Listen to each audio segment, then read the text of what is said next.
हाँ, पौधों की वृद्धि को प्रभावित करने वाले कारक।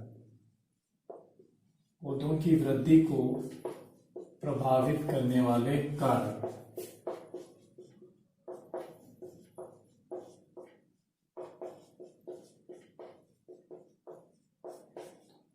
कौन से कारक होते हैं पौधों की वृद्धि को प्रभावित करने वाले? देखो, मुख्यतः 3 कारक होते हैं: जलवायु, जैविक और मृदा कारक।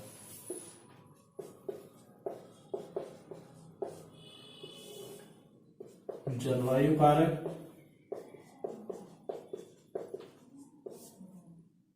जलवायु कारक, जैविक कारक और तीसरा कारक कौन सा होता है? मृदा कारक।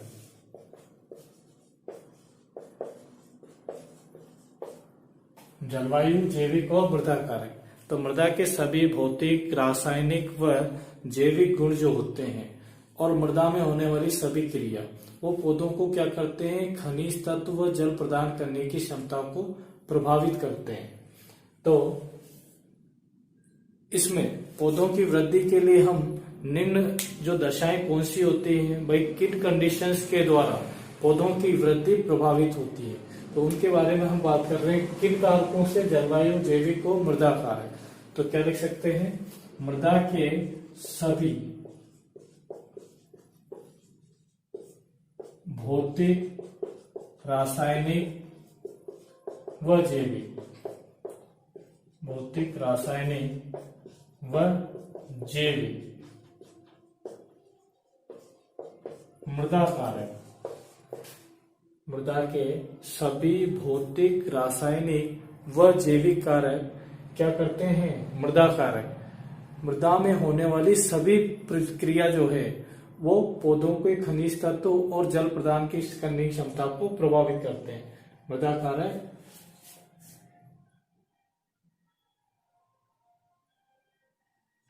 होने वाली प्रक्रिया, मृदा में होने वाली प्रक्रिया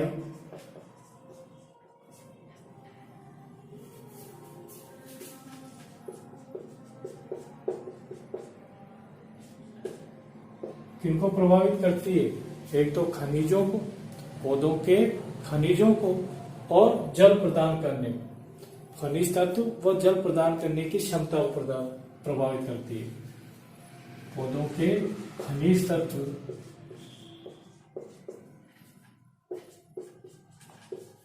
व जल प्रदान करने की क्षमता को प्रभावित करते हैं,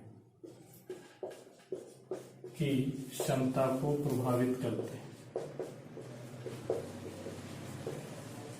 ये जो कारक हैं पौधों की वृद्धि को प्रभावित करने वाले, तो वो पौधों की वृद्धि किसकी वजह से प्रभावित होती है? खनिज तत्व और जल प्रदान करने की क्षमता की वजह से प्रभावित करते हैं।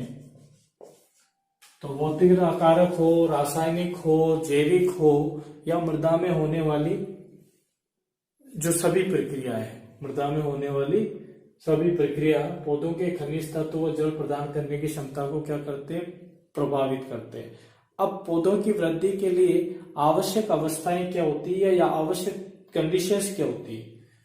तो पौधों की वृद्धि के लिए आवश्यक अवस्थाएं या दशाएं, पौधों की वृद्धि के लिए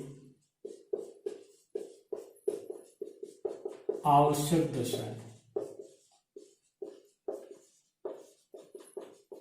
आवश्यक दशाओं में हम किन की बात करते हैं? एक तो बात करते हैं आवश्यक खाद्य तत्वों की। नंबर 1, आवश्यक खाद्य तत्व।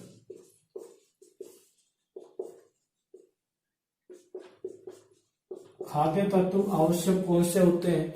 जो पौधों के पोषक तत्व के लिए जरूरी होते हैं, पौधों के पोषक तत्वों के लिए जरूरी होते हैं, जैसे कार्बन है, hydrogen, oxygen, nitrogen, phosphorus, potassium, calcium, magnesium, iron, sulphur और अन्य सूक्ष्म तत्वों की भी आवश्यकता होती है। तो लिख लें, पौधों के को पोषक तत्व के लिए, पौधों को पोषक तत्व के लिए, पोषक लिख लें या पोषण लिख लें? पोषण तत्व के लिए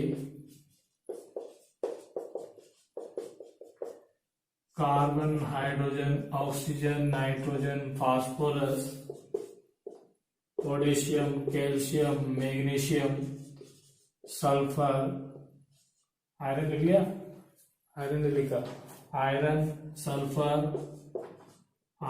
सल्फर, इन तत्वों की आवश्यकता होती है। वह अन्य सूक्ष्म तत्व भी लिख सकते हैं, अन्य सूक्ष्म तत्वों की आवश्यकता होती है, सूक्ष्म तत्वों की आवश्यकता होती है।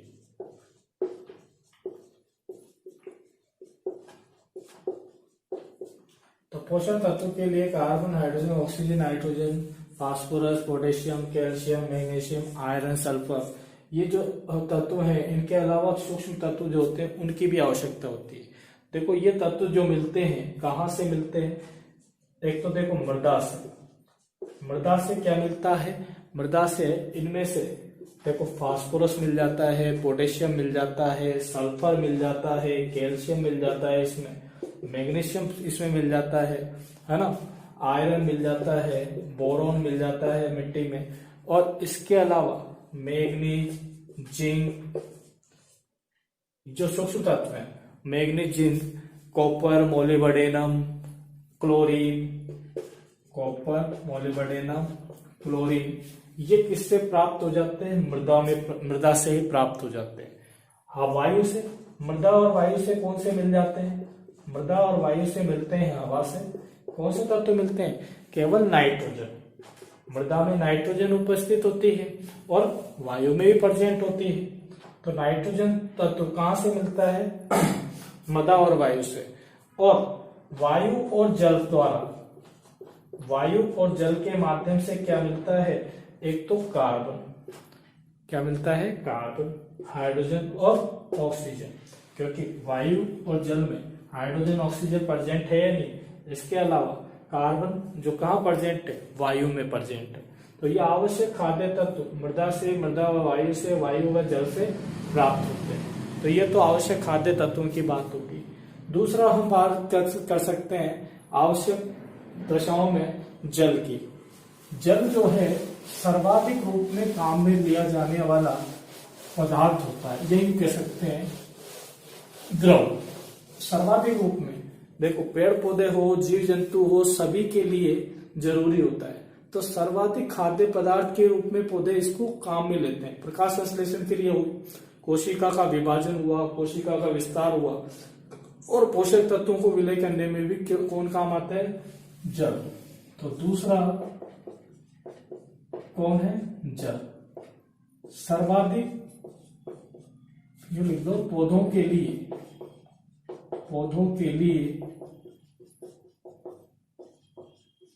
सर्वाधिक काम आने वाला, सर्वाधिक रूप में काम आने वाला, सर्वाधिक रूप में प्रयुक्त, पौधों के लिए सर्वाधिक रूप से यह प्रयुक्त होता है। इसके प्रकाश संश्लेषण क्रिया होती है, इससे प्रकाश संश्लेषण क्रिया में, और प्रकाश संश्लेषण क्रिया के अलावा प्रकाश संश्लेषण में और कोशिका का विस्तार करने में, कोशिका विस्तार व विभाजन में, कोशिका के विभाजन में भी सहायक होता है। प्रकाश संश्लेषण कोशिका विस्तार व विभाजन में सहायक होता है। कौन, जल। पौधों के लिए सर्वाधिक काम आता है, कोशिका विस्तार करता है, प्रकाश संश्लेषण क्रिया करता है, पोषक तत्वों को भी विलय करता है, पोषक तत्वों को विलय करता है।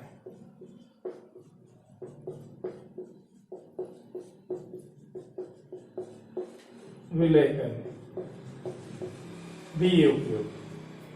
तीसरी बात करते हैं किसकी, तीसरा जो आता है आवश्यक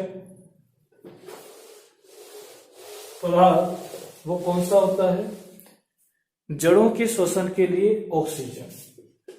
ये भी स्पेशल कंडीशन है, क्योंकि अगर श्वसन के लिए ऑक्सीजन मौजूद नहीं है जड़ों के लिए, तो उस कंडीशन में पौधे ग्रोथ कैसे करेंगे। तो जड़ों में श्वसन के लिए ऑक्सीजन। जड़ों के श्वसन के लिए क्या चाहिए? ऑक्सीजन। ऑक्सीजन जो कहां से मिलती है? मृदा वायु से। कहां से मिलेगी? मृदा वायु से मिलेगी। और इसके बिना पेड़ पौधे क्या, जीव जंतु भी श्वास नहीं ले पाते। ऑक्सीजन बिना पेड़ पौधे क्या, जीव जंतु भी श्वास नहीं ले पाते। श्वसन क्रिया जो होती है वो किसके माध्यम से होती है? ऑक्सीजन के द्वारा। और चौथी कंडीशंस क्या लिख सकते हैं? यांत्रिक आधार। पेड़ पौधों को यांत्रिक आधार प्रदान मिलता है। यांत्रिक आधार का मतलब होता है उसको मैकेनिकल सपोर्ट मिलना। मृदा की भौतिक रासायनिक जो अवस्थाएं हैं या दशाएं हैं जिनसे पौधों की जड़ों को क्या मिलता है? आधार प्रदान होता है। तो मृदा की भौतिक व रासायनिक दशाओं से, भौतिक व रासायनिक दशाओं से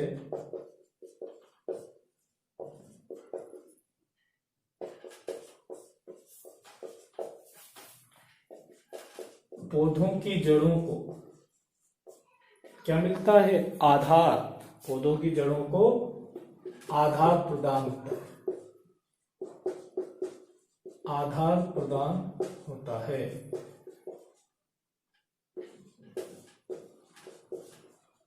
ये मैकेनिकल सपोर्ट मिलता है। इसके अलावा ये जड़ें जो होती है इनसे अधिक गहराई तक फैल सकती है। भौतिक और रासायनिक दशाओं से जड़ें जो होती हैं वो क्या होती है? अधिक गहराई तक फैल सकती है। जड़ें अधिक गहराई तक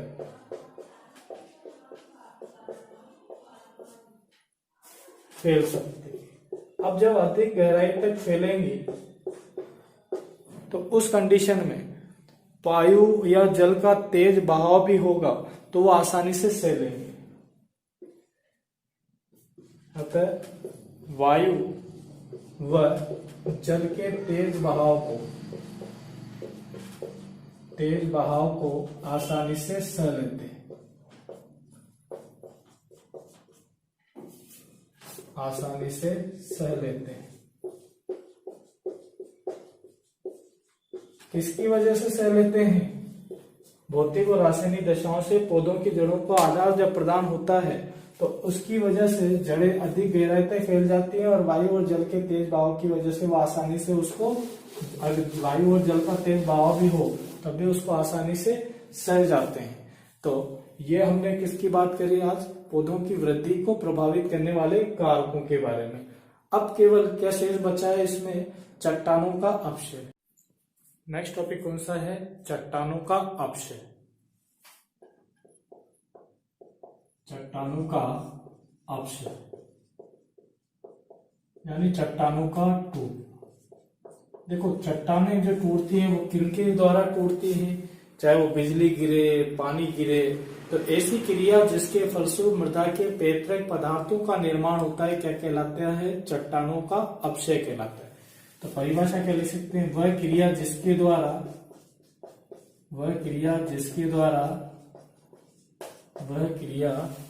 द्वारा या जिसके फलस्वरूप मृदा के पैतृक पदार्थों का निर्माण होता है, पैतृक पदार्थों का निर्माण होता है, क्या कहलाता है? चट्टानों का अपक्षय कहलाता है। यानी चट्टानें टूटकर बिखर जाती हैं। वो चट्टानें जब टूटकर बिखरती हैं तो वो बालू, रेत बनाए, मिट्टी बनाए, कण बनाए। देखो मृदा का निर्माण होता है वैसे तो ज्यादातर तो किससे? चट्टानों के अपक्षय से। अब चट्टानों का अपक्षय तीन तरह से होता है। चट्टानों का अपक्षय तीन प्रकार का होता है। देखो तीन प्रकार का कौन कौन सा होता है? एक तो भौतिक रूप में हो सकता है, एक तो किस रूप में हो सकता है? भौतिक रूप में। भौतिक अपक्षय में क्या आ सकते हैं? बिजली गिरना, ताप है, जल है, बर्फ है, हिमजल है, हवा है। ये सब भौतिक शक्तियां हैं या भौतिक संसाधन है जिनके द्वारा क्या हो सकता है? चट्टानों का अपक्षय हो सकता है। दूसरा अपक्षय होता है रासायनिक अपक्षय। रासायनिक पदार्थों द्वारा या रासायनिक क्रियाओं द्वारा। और तीसरा अपक्षय जो होता है वो होता है जैविक अपक्षय। तीसरा अपक्षय कौन सा होता है? जैविक अपक्षय। इनके बारे में बात करें तो सबसे पहले बात करते हैं किसकी? भौतिक अपक्षय की।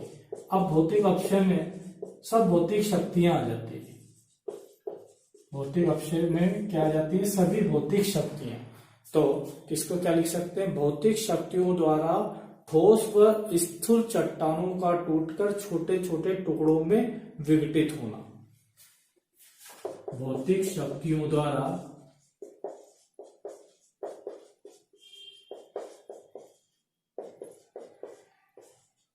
चट्टानों का टूटकर छोटे छोटे, किसमें? कणों में कह सकते हैं या टुकड़ों में। चट्टानों को टूटकर छोटे छोटे टुकड़ों में विघटित होना। टुकड़ों में विघटित होना।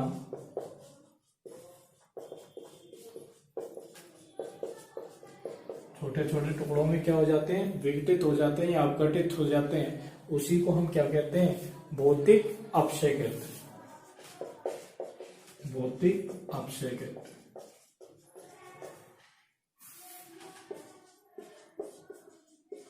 अब भौतिक अपक्षय किन कारकों के द्वारा होता है? हम जनरली जानते हैं, या तो ताप ज्यादा हो जाए, जिस जगह का टेम्परेचर बढ़ जाता है तो उस वजह से भी चट्टानें टूट जाती है। पानी अगर तेज आ रहा हो, बिजली गिर रही हो, बर्फ के कारण भी हो जाता है। हिमजल, अगर चट्टानों के बीच में अगर बर्फ या ठंडा पानी अगर आ जाए तो उसकी वजह से भी चट्टानें तड़ जाती हैं।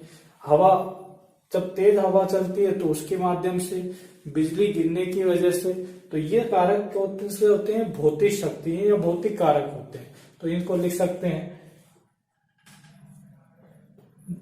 भौतिक कारक निम्न है। अपक्षय के कारक निम्न है।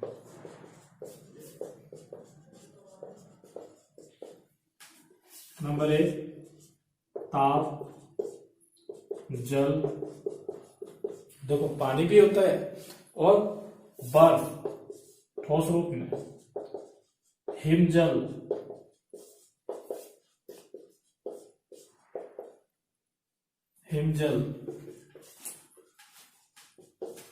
हिमजल यानी कौन सा पानी? जो बर्फ का जो पानी होता है वो कहलाता है हिमजल। हवा,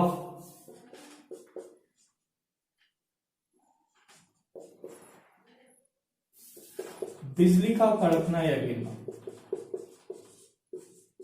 बिजली का कड़कना या गिरना, ये सब क्या है? भौतिक अपक्षय के कारक। ये जो भौतिक शक्तियों द्वारा क्या होती है? चट्टानों को विघटित करती हैं, तोड़ती हैं छोटे छोटे टुकड़ों में। किस रूप में? मृदा का निर्माण कर। दूसरा है रासायनिक अपक्षय। सेकंड कौन सा आता है? रासायनिक अपक्षय।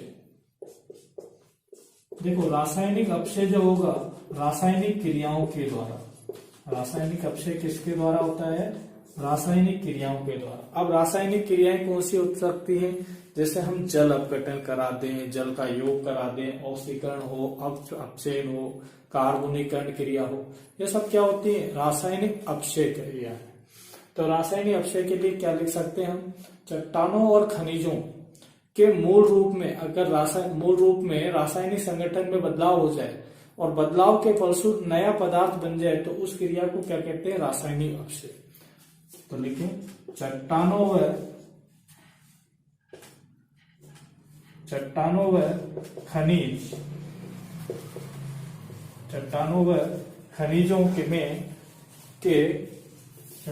खनिजों के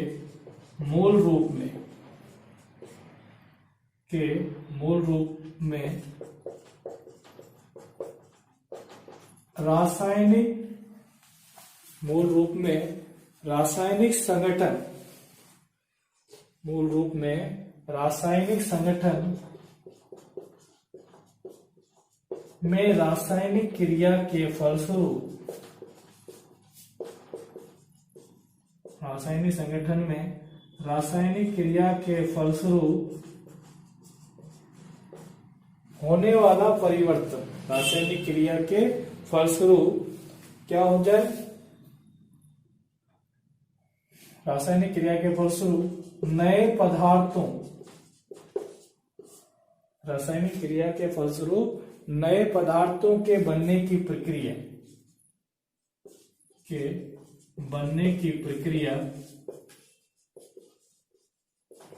को रासायनिक अपक्षय कहते हैं। रासायनिक अपक्षय कहते हैं। देखो, चट्टानों और खनिजों का जो मूल रूप है, अगर उसके रासायनिक संगठन में रासायनिक क्रिया के फलस्वरूप नए पदार्थ के बनने की जो प्रक्रिया होती है वो क्या कहलाती है, रासायनिक अपक्षय कहलाती है। अब रासायनिक अपक्षय जो होता है कई तरह से होता है।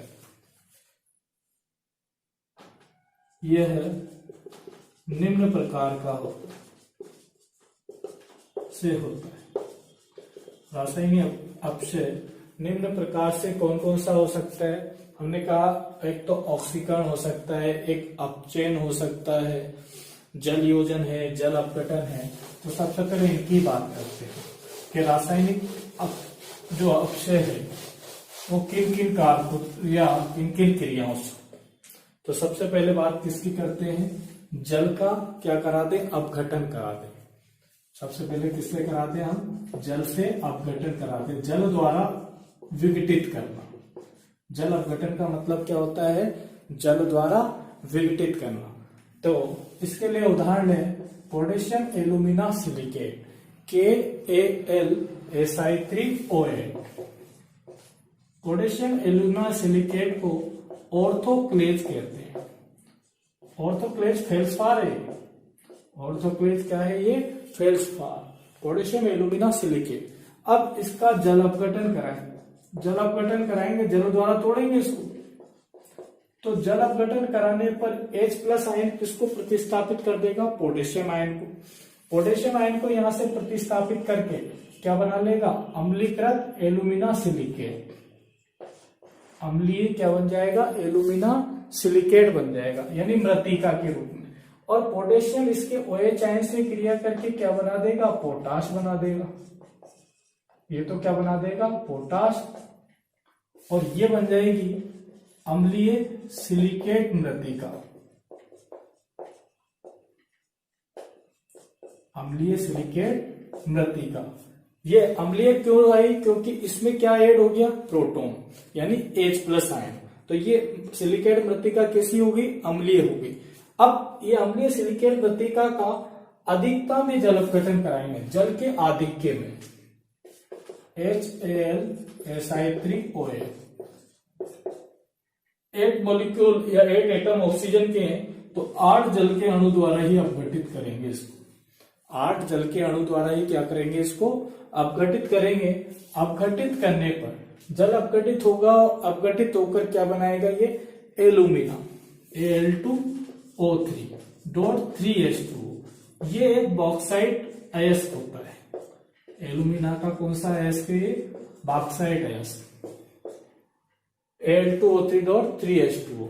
तो इस अयस्क के रूप में प्राप्त हो जाता है। और शेष जो सिलिकेट है वो किस रूप में निकल जाती है, सिलिसिलिक अम्ल के रूप में, 6H2Si3O8, 6H2Si3SiO3 इसको बोलते हैं सिलिसिलिक अम्ल, सिलिसिक अम्ल। तो इस रूप में ये मुक्त हो जाती है और क्या बना देती है, बॉक्साइट बना देती है। जल अपघटन के द्वारा क्या बन गया, एल्यूमिनियम का ऑक्साइड बन गया। उसके बाद नेक्स्ट जो है रासायनिक क्रिया कौन सी है, नेक्स्ट क्रिया है जल योजन। देखो, जल योजन का अर्थ होता है जल का योग। जल का योग जो कराएंगे, इस पे कराएंगे जैसे कि ferric oxide Fe2O3, ferric oxide पर जल का योग कराया, तो जल का योग कराने पर ये क्या बना देता है, हेमेटाइट। क्या बना देता है ये, हेमेटाइट, Fe2O3.3H2, Fe2O3.3H2। ये हेमेटाइट अयस्क या खनिज बना देता है। ये हेमेटाइट अयस्क जो होता है ये तो लाल हेमेटाइट के रूप में होता है, हेमेटाइट, और ये होता है पीले हेमेटाइट के रूप में। ये किस रूप में प्राप्त होता है?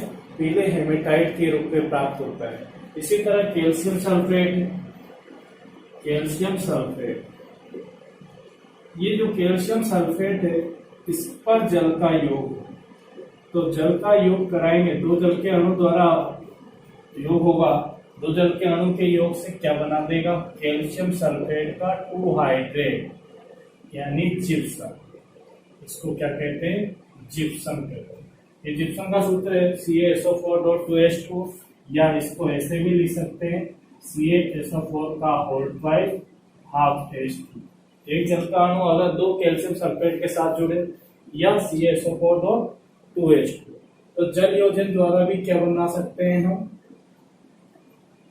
क्या बनाया जा सकता है? हेमेटाइट और जिप्सम बनाया जा सकता है, क्योंकि रासायनिक अपक्षय हो रहा है। रासायनिक अपक्षय द्वारा क्या चेंजेज हो रहा है? चट्टानों और खनिजों का मूल रूप परिवर्तित हो रहा है।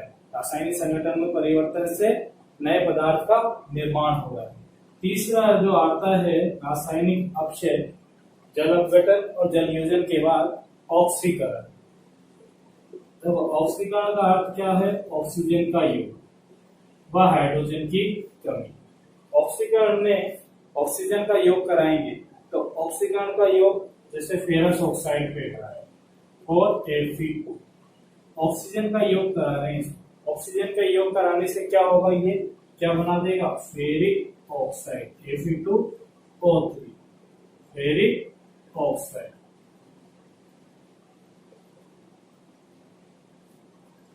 तो रासायनिक रूप इसका क्या हो गया? परिवर्तित हो गया। फेरस से क्या बन गया? फेरिक। फेरस किसमें बदल गया? फेरिक। अगला रासायनिक अपक्षय आता है अपचय, डिडक्शन। अपचय में ऑक्सीकरण के जस्ट विपरीत क्रिया होती है, यानी ऑक्सीजन का योग होता है और हाइड्रोजन की कमी, तो ऑक्सीकरण, और अगर हाइड्रोजन का योग हो और ऑक्सीजन की कमी हो तो वो क्रिया क्या कहलाती है? अपचयन कहलाती है। तो जो फेरिक ऑक्साइड जैसे इसमें प्राप्त किया हमने, तो फेरिक ऑक्साइड का क्या कराते हैं हम? अपचयन कराते हैं। अपचयन कराएंगे तो ये क्या बना देगा? फेरस ऑक्साइड बना देगा। क्या बनाएगा? ये फेरस ऑक्साइड बना देगा और ऑक्सीजन का क्या कर देगा? निष्कासन कर देगा। FeO, 2FeO+O2। फेरिक किस में बदल गया? फेरस। यानी क्या हो गया इसका? अपचय। फेरस ऑक्साइड, ऑक्सीजन की कमी हो रही है। अगर ऑक्सीजन ऐड होता है, जुड़ता है, तब तो ऑक्सीकरण, और ऑक्सीजन की कमी होता है उसे क्या कहते हैं? अपचयन क्रिया कहते हैं।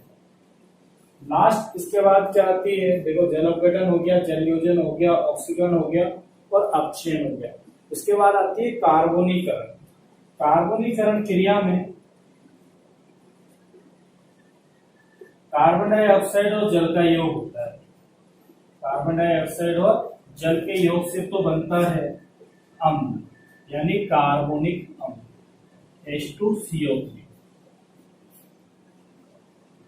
अब ये जो कार्बोनिक अम्ल है ये रासायनिक अपक्षय किस प्रकार से करता है चट्टानों पर? जैसे कैल्शियम कार्बोनेट, चूना पत्थर है, अब इस पर क्रिया करेगा ये H2CO3। कैल्शियम कार्बोनेट को कौन क्रिया करेगा? कार्बोनिक अम्ल। चूने पत्थर पर क्रिया कर रहा है ये,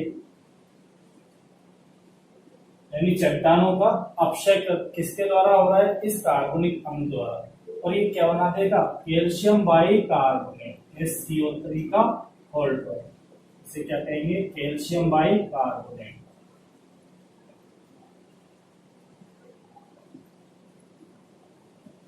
कैल्शियम बाइकार्बोनेट। तो इस तरह से ये रासायनिक अपक्षय होता है। अब बचता है इसमें जैविक अपक्षय, चट्टानों के अपक्षय में भौतिक अपक्षय हो गया, रासायनिक अपक्षय हो गया। तीसरा अपक्षय किसके द्वारा होता है? जीवों के द्वारा। अब जीवों में सबसे बड़ा तो हम किसकी बात कर सकते हैं? मनुष्य। मनुष्य भी क्या है? एक तरह से जैविक अपक्षय में महत्वपूर्ण भूमिका निभाता है। तीसरा अपक्षय कौन सा आता है? जैविक अपक्षय। तो जैविक अपक्षय में कौन कौन जिम्मेदार होते हैं? एक तो मनुष्य। चट्टानों को तोड़कर उनके द्वारा चट्टानों को तोड़कर उनसे सुरंग वगैरह निकाली जाती है, नदी वगैरह जो निकाली जाती है, सुरंग, इसके अलावा उन पर पुल बनाए जाते हैं। तो कहीं ना कहीं मनुष्य की भूमिका है चट्टानों के अपक्षय में। जानवर या जंतु, जानवरों की भूमिका होती है, पौधों की जड़ों की भी भूमिका होती है, और इसके अलावा सूक्ष्म जीवाणु, पौधों की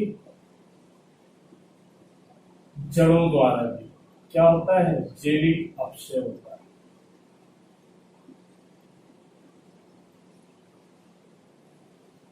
तथा सूक्ष्म जीवाणु द्वारा माइक्रोबैक्टीरिया भी क्या कर देते हैं?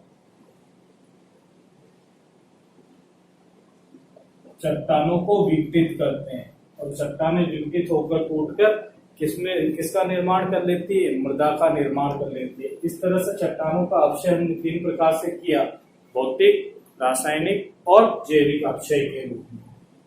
तो ये हमने चट्टानों के अपक्षय के बारे में पढ़ा।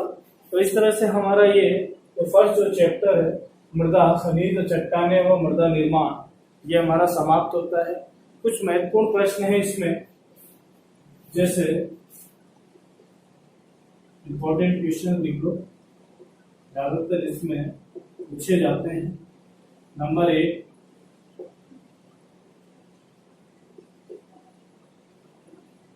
Cl किसे कहते हैं?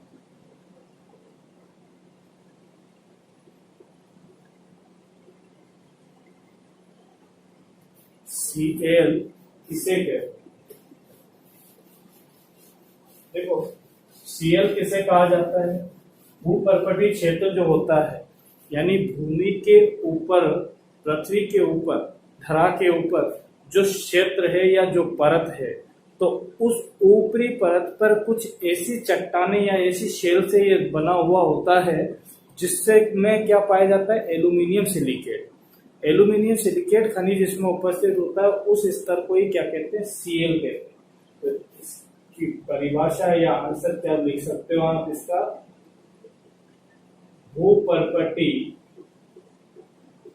भूपर्वतीय मतलब धरातल का ऊपरी स्तर,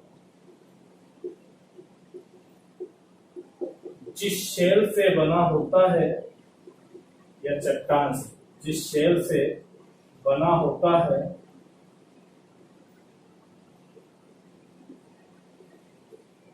उसमें कौन सा खनिज पाया जाता है? एल्यूमिनियम सिलिकेट, जिसमें एल्यूमिनियम सिलिकेट खनिज होता है, उसमें एल्यूमिनियम सिलिकेट खनिज होता है, वही क्या कहलाता है? Cl कहलाता है। उस स्तर को क्या कहते हैं? उस परत को Cl कहते हैं।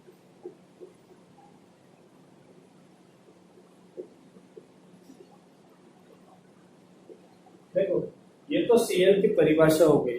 इसकी जो मोटाई होती है वो 10 से 12 मील मानी जाती है। ये भी लिख लीजिए आप इसमें साथ में, इसकी मोटाई 10 से 12 मील मानी जाती है।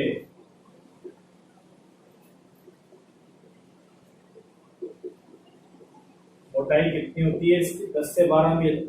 और साथ में औसत घनत्व भी कभी कभार पूछा जाता है। तो औसत घनत्व जो होता है इसका, औसत घनत्व 2.65 ग्राम पर घन सेमी होता है।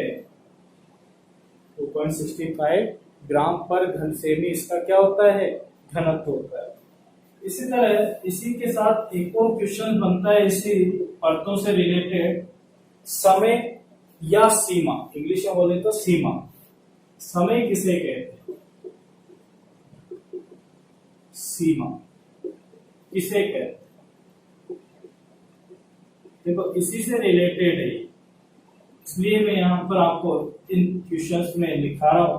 देखो सीमा या समय किसे कहते हैं? जो सीएल हमने पढ़ी है, भूपर्पटीय क्षेत्र पर या ऊपरी परत पर जो सेल से वो बनी है, जिसमें एल्यूमिनियम सिलिकेट खनिज होता है, उसको हमने सीएल का।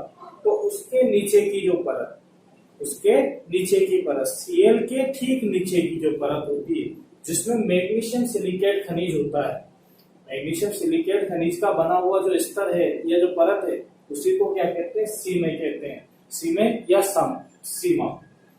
तो देखिए इसकी परिभाषा, सीएल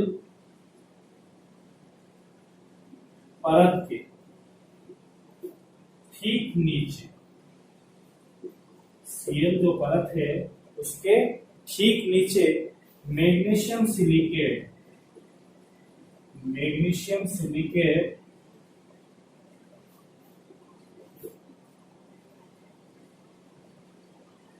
खनिज होता है, मैग्नीशियम सिलिकेट खनिज होता है।